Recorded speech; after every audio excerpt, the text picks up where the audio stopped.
से उनको बातचीत हुई है, इन्होंने कुछ नहीं कहा है।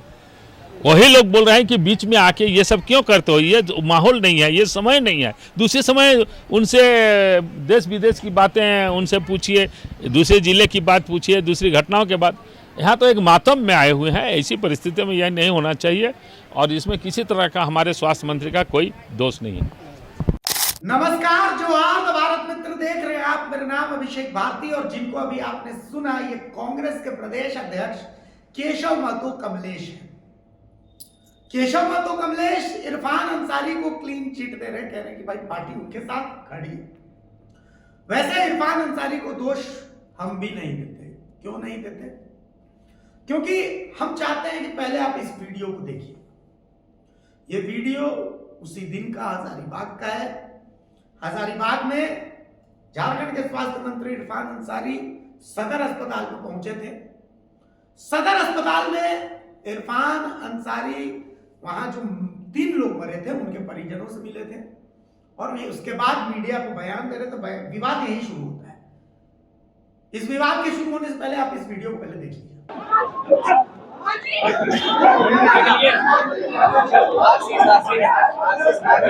आशीषे है।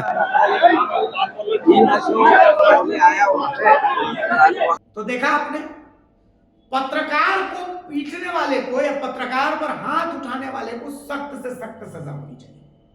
यह मामला मॉब लिंचिंग का भी है। मैं आपको बताऊं, यहां पर मॉब लिंचिंग की भी कोशिश हुई। अगर यकीन नहीं है तो आप जो पीड़ित पत्रकार है उसके इस वीडियो को देखिए। वो खुद कबूल कर रहा है कि यहाँ मॉब लिंचिंग का ही मामला है।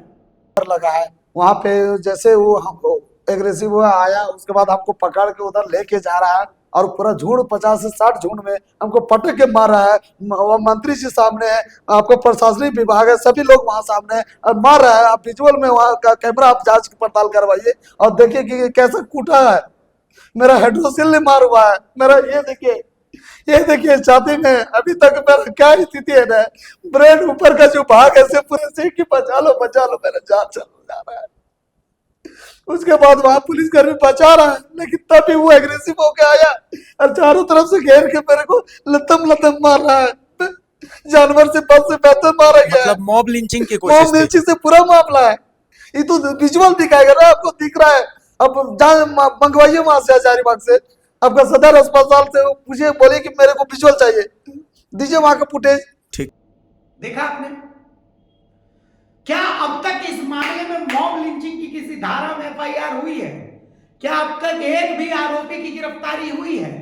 हमारे पत्रकार भाइयों ने धरना कर लिया, प्रदर्शन कर लिया, लेकिन क्या इस मामले में कोई प्रदर्शन हुआ, कोई गिरफ्तारी हुई? नहीं हुई। क्योंकि हमारे पत्रकार भाइयों ने पत्रकार को इंसाफ दिलाने से ज्यादा इरफान अंसारी पर फोकस रखा। हमारा फोकस पहले इस सहयोगी पत्रकार को इंसाफ दिलाने के ऊपर होना चाहिए, गिरफ्तारी के ऊपर होना चाहिए था, ना कि मंत्री द्वारा सॉरी बुलवाए जाने का। अब मैं आपको एक और वीडियो दिखाता हूं। ये वीडियो कैबिनेट का है। झारखंड कैबिनेट हुई थी ठीक उसी दिन जिस दिन ये पूरी घटना हुई। मुख्यमंत्री बयान दे रहे हैं और मुख्यमंत्री के ठीक बगल में इरफान अंसारी खड़े हैं। कम से कम 50 पत्रकार कैबिनेट की बैठक के बाद मुख्यमंत्री के संबोधन को सुन रहे थे। एक ने भी, क्योंकि कानून व्यवस्था का ये मामला है, कानून व्यवस्था मुख्यमंत्री का हिस्सा है। तो क्या किसी ने भी हमारे गृह मंत्री और मुख्यमंत्री से यह सवाल पूछा कि सर यहां पर हजारीबाग में पत्रकार के ऊपर इस तरीके की चीज हुई है, क्या इस मामले में कोई एक्शन लिया जाएगा? नहीं, क्योंकि हम कोशिश करते हैं कि कड़वा कड़वा थू थू कर दें और मीठा मीठा गप गप कर दें। कानून व्यवस्था का मामला मुख्यमंत्री का, अगर इरफान अंसारी को भी बर्खास्त करना है तो उसको झारखंड के मुख्यमंत्री हेमंत सोरेन करेंगे। लेकिन हेमंत सोरेन से सवाल पूछने की किसी ने सहमत नहीं उठाई। सबसे कमजोर टारगेट जो मिल गया, मंदिर का घंटा, इरफान अंसारी बजा करके सब निकल जा रहे हैं। वॉलपेपर में इरफान अंसारी की फोटो लगा रहे हैं, क्योंकि झारखंड के कैबिनेट का सबसे कमजोर मंत्री है, जिसे जो मर्जी वो बोल करके निकल जाता है। भानु प्रताप शाही कह रहे हैं कि पत्रकार उनकी गाड़ी के ऊपर टमाटर फेंके, अंडा फेंके, लेकिन क्या इसी बीजेपी ने एक बार भी ये जानने की कोशिश की कि जो पीड़ित पत्रकार है, जो घायल पत्रकार है, क्या उसे ढंग का इलाज मिला? आशीष साव, जिन रफ्तार मीडिया के जिन पत्रकार हैं, हमने उनसे पूछा कि क्या आपको इलाज मिला, तो वो बिलखते नजर आए, रोने लगे कि नहीं, ढंग का इलाज तक नहीं मिला मुझे। और इलाज भी ढंग से नहीं। इलाज तो कुछ हुआ ही नहीं, सिर्फ एडमिट हुए, मेरा बीपी शुगर जांच हुआ, ये हुआ, ग्लूकोन डी वगैरह पी लाया गया, ये हुआ। उसके बाद वो मेरा राशन कार्ड का गांव में था, बड़का गांव में, तो वहाँ वो बोला कि राशन कार्ड है, तो हम बोले नहीं है, गाँव में है, बड़का गाँव में। तो बोला कि हम बोले कि भैया तो कैसे सिटी स्कैन होगा, तो बोला कि नहीं से राशन कार्ड लाइएगा तब होगा, नहीं तो फिर पैसा लगेगा आपको। और बिहेवियर भी वहाँ का जो अस्पताल का पदाधिकारी है, डॉक्टर है, बिहेवियर भी सही नहीं है। किसी ने फोन करना उचित नहीं समझा, इलाज के बारे में तो छोड़िए, फोन करना उचित नहीं समझा। मैं वहाँ का उसका न्यूज 18 का संवाददाता टारगेट में था, लेकिन मेरे को ऊपर सारा उसका कसर मेरे ऊपर निकला है। उसको बचाने के लिए हम वहाँ पे ही हुए, लेकिन मैं पिस आया वहाँ पे, मैं झूठ का शिकार हुआ, मैं शिकार हूँ। तो सुना आपने, आशीष साहू को ढंग का इलाज तक नहीं मिला, किसी ने फोन करके उनका हालचाल भी नहीं जाना। क्यों? क्योंकि फोकस ये था कि हमको इरफान अंसारी का इस्तीफा दिलवाना है, जबकि ये फेलियर इरफान अंसारी का नहीं है, ये फेलियर हजारीबाग के एसपी का है, ये फेलियर गृह मंत्रालय का है। कितनी बड़ी घटना होने के बाद भी अब तक कोई गिरफ्तारी नहीं हुई। ये मॉब लिंचिंग की कोशिश थी, मॉब लिंचिंग की।